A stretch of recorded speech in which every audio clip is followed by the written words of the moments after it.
Bon alors, on se la fait cette vidéo YouTube ou pas?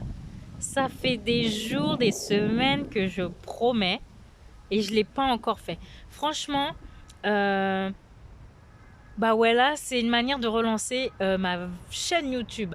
C'est peut-être pas la meilleure manière de le faire, mais c'est pas grave. C'est l'instant où j'ai envie. En fait, je suis très spontanée et j'en ai un peu rien à faire de ne pas suivre les règles YouTube, Facebook, Instagram, tous ces trucs d'algorithme. C'est pas grave. Euh, Ce qui est important pour moi, c'est que ça me ressemble, que ce soit moi et que ce soit authentique, comme j'aime dire. Et voilà, ceux qui veulent écouter, écoutent. Ceux qui veulent pas écouter, n'écoutent pas. Si c'est pour toi le message, t'inquiète pas, il trouvera un chemin, une manière de venir à toi. Et si ce n'est pas le cas, eh ben c'est pas grave, tu auras raté juste une super information. Euh, pour me présenter, Vanessa. Si tu me connais, j'aime bien tutoyer, et ça peut m'arriver de dévier sur le vous. Déjà, faut savoir que si je me plante, je ne referai pas je ne vais pas retourner la vidéo, je ne ferai pas de montage, donc je peux bafouiller, me planter, peu importe. C'est pour ça d'ailleurs que j'avais arrêté de faire les vidéos parce que je me disais qu'avec le live c'était plus spontané, mais en fait je suis pas libre de dire ce que je veux, quand je veux, combien de temps je veux, parce que les réseaux sociaux ça va vite et les gens n'ont pas le temps de se poser là à regarder quelqu'un parler, à écouter ce qu'elle dit. Alors que sur YouTube c'est un autre comportement en fait de la personne qui va prendre le temps d'écouter. Donc je vais faire en sorte que les vidéos soient intéressantes. Mais de toute façon, si tu me connais, tu sais que je dis toujours plein de trésors dans mes vidéos. Même moi, j'adore les réécouter. Donc Vanessa, on m'a toujours connue comme formatrice en construction de projets professionnels. Jusque-là, qui a intervenu beaucoup dans le milieu de l'insertion. J'ai travaillé aussi sur la reconversion, évolution professionnelle, orientation des jeunes. Euh, et, et voilà, j'aime ça, j'aime toujours ça. J'ai fait beaucoup de CV, transformation de CV, transformation de vie aussi, en passant toujours par justement l'aspect professionnel. Et depuis quelque temps, je me détourne un peu de ça, on va dire les mots, hein, depuis la période de cocooning, parce que les différentes restrictions, en fait, faisaient que tout ce que je pouvais garantir par rapport à la réussite de la personne pouvait être faussé. Et c'est vrai que moi-même, je ne suis pas médium, n'ayant pas de visibilité sur finalement ce qui peut vraiment se passer, hein, parce que même moi, le moment où je voulais faire mes ateliers dans les restaurants, je me suis retrouvée bloquée. Je rentrais pas dans les conditions non plus après, une fois qu'on est sorti de ce cocooning. Et ça a mis des bâtons dans les roues. Et en fait, l'idée, c'est vraiment de se respecter, de faire ce qu'on aime et ne pas se détourner des choses parce qu'il faut, parce qu'on nous a dit, parce qu'on n'a pas le choix. On a toujours le choix.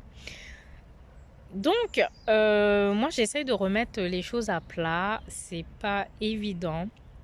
Ça bouillonne beaucoup. Mais aujourd'hui, je me redéfinis. Je me redéfinis. La fille qui n'aime pas rentrer dans les cases. J'ai envie de me redéfinir comme quand même experte en évolution et transition consciente. Voilà. C'est toujours professionnel et personnel, hein, mais c'est vraiment de manière consciente. Et d'ailleurs, c'est toujours ce que j'ai fait. La construction de projets professionnels est venue parce que moi-même, j'ai 4 reconversions professionnelles, mais toujours que j'ai fait consciemment et en plus qui ont été réussies. Donc, j'ai eu envie de partager cette méthode que j'avais utilisée pour faire évoluer, rebondir beaucoup de personnes. Donc, c'était une belle réussite. Je suis très contente, ça marche toujours. Mais la différence là, c'est que dans le terme évolution, je referai d'autres vidéos en fait pour faire une comparaison avec ce qu'on appelle le développement personnel. Mais pour moi, l'évolution, c'est l'évolution de l'être, pour pas dire de l'âme. Et la transition, on va dire, c'est transition de vie. Voilà. Les deux sont liés, hein, parce que la personne qui vit, c'est l'être, c'est l'âme. Donc, mais il y a quand même une différence. Et en ça, le cœur de la méthode que j'utilise, donc qui est l'introspection, aujourd'hui j'appelle ça l'introspection transformationnelle, mais on aura le temps aussi de rentrer dans les détails, je ferai des vidéos pour expliquer ça. Mais en fait, ce qui est intéressant, c'est que le cœur de cette méthode-là, je me suis rendu compte que du coup, on évoluait vraiment personnellement notre façon de penser, de voir, de se comporter, de prendre des décisions, de se faire plaisir. Moi qui aime le plaisir. Et tout ça, ça bouge. Et la transition, finalement, c'est vraiment ces changements qui peuvent être à 45, 90, 180, 360 degrés, peu importe. Mais et voilà, c'est ces changements qu'on va vivre, mais dans notre vie. Quand on change au niveau de notre personne, généralement, on évolue parce que l'être sur Terre a été créé pour évoluer.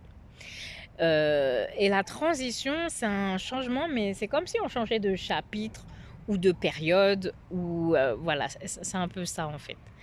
Donc je prendrai le temps de détailler tout ça. Mais en tout cas, ça me tenait à cœur là de refaire une vidéo pour relancer ma chaîne YouTube et de parler de ça, profiter pour me présenter. Et juste après, je t'invite à regarder aussi la vidéo qui va suivre, parce que je vais parler plus en profondeur de ce qui m'a vraiment poussé à revenir sur YouTube, mais en parlant avec, j'allais dire, ma nouvelle activité. En tout cas, la nouvelle version de moi.